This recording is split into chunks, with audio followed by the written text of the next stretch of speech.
would trust you about anything if it gets me to my wedding on Friday. That's what I would promise. Anything you want. Go ahead, Bruce.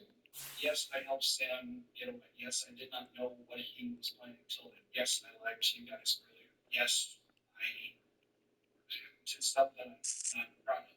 That's it.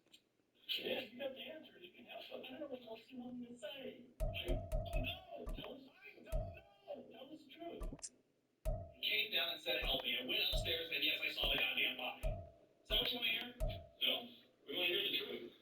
That is the truth. If this was an audition for the role of an innocent man, Dan just blew it. Dan has now admitted to helping a killer get away, seeing Julie's dead body in the apartment, and then doing nothing about it. Why do you trust today and like they're more on top of the news? They're really, really reliable for in the moment news. I feel very well informed and prepared. The public wants the truth, and that's why people trust Channel 4 News. Keep watching Today in LA. Detectives now lied to Dan, stating that his DNA was found on Julie's body. They do this with the hopes that he will give up more incriminating information. Your DNA get on her. What's that?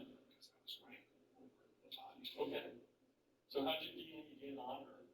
That I don't. DNA doesn't just fall off. I don't know. I didn't pressure. I didn't do anything. What did you see?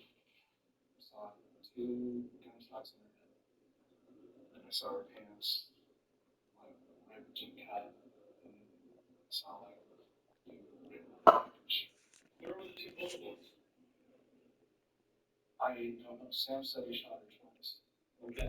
And but I didn't see. You just told us you saw 2 bullet wounds. You were standing. No. Okay. How did your DNA get on? I was standing over the body. I saw 2 bullet wounds to her head.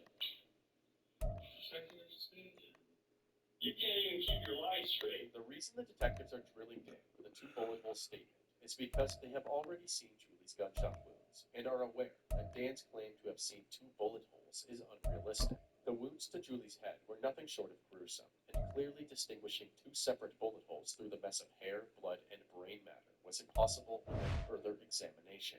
There are only 2 people who would know such a fact after a first encounter: the coroner/forensic pathologist and the person who pulled the trigger. You're done? Instead of escorting Dan to a holding cell, they brought in Rachel to ask him questions herself. You can go over and sit right there. So when was the last time you really saw Sam? What happened? There's nothing you can do at this point to Sure, make it absolutely. better. Absolutely. You can be truthful with us and be truthful with you and truthful with everyone.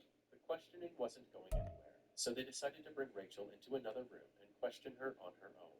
She explained that Dan had borrowed money from loan sharks in order to pay their rent, and he would be in danger if he didn't pay them back. Apparently, on the day that Dan was expected to pay the money back, Sam stopped by in the morning and the 2 went for a drive. Dan ended up returning alone with $400. So many people were going to come for his legs, and he was scared out of his mind. He came down to the apartment because he was going to give Dan a ride. He had 400 somehow on Friday. After this interview, Rachel was free to go, and Dan was escorted back to a holding cell. Later that evening, Dan placed a call to Rachel from the police department. This is that phone call. What did you do? I helped him recover some stuff up and helped him get some drugs. That's it. I didn't murder anybody. My mom's working on canceling all the wedding plans now, and I just talked to Tim, and I need to make a phone call to the detective now. Tim said he has evidence with them, or he knew where it was or something. Then I didn't. Do you know that Tim has some evidence? Yeah. Oh God. The evidence that they are referring to is a backpack full of Sam's bloody clothes, his wallet, and his phone. Dan gave his bag to his brother, Tim, so he could dispose of it and prevent the cops from getting their hands on it.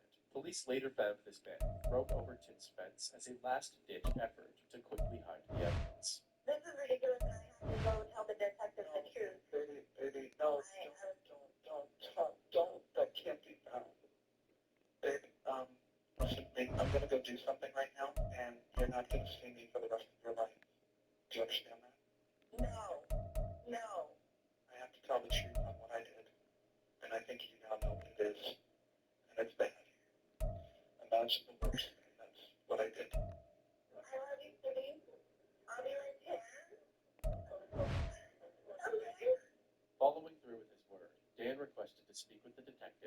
once again. Okay. Talk to us. What do you have to tell me? You said you wanted to talk to me. What's going on? I'm crazy. I did it. You did what? I killed Julie. I killed Sam. Okay. All right. I just lived in blood. All right. Sam came first. It was all just about him. That was it. All right. 100%. Sam is decapitated. Okay. He's at the military base. All right. In theater. His head and hands have been decapitated, as well as his arm. That had a tattoo. What was going on in your mind when you were just remembering your body? You were just measuring Sam's body. No sections.